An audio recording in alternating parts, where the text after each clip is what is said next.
اور اللہ ہی کی عبادت کرو اور اس کے ساتھ کسی چیز کو شریک نہ بناؤ، اور ماں باپ اور قرابت والوں اور یتیموں اور ناداروں اور رشتہ دار ہمسایوں اور اجنبی ہمسایوں اور پاس بیٹھنے والوں اور مسافروں اور جو لوگ تمہارے قبضے میں ہوں سب کے ساتھ حسن سلوک کرو۔ بے شک اللہ تکبر کرنے والے، بڑائی مارنے والے کو دوست نہیں رکھتا۔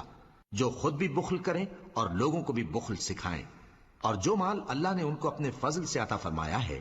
اسے چھپا چھپا کے رکھیں، اور ہم نے کافروں کے لیے ذلت کا عذاب تیار کر رکھا ہے۔ اور جو خرچ بھی کریں تو اللہ کے لیے نہیں بلکہ لوگوں کے دکھانے کو، اور ایمان نہ اللہ پر لائیں نہ روز آخر پر،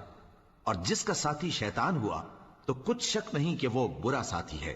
اور اگر یہ لوگ اللہ پر اور روز قیامت پر ایمان لاتے اور جو کچھ اللہ نے ان کو دیا تھا اس میں سے خرچ کرتے تو ان پر کیا مصیبت آ پڑتی، اور اللہ ان کو خوب جانتا ہے۔ اللہ کسی کی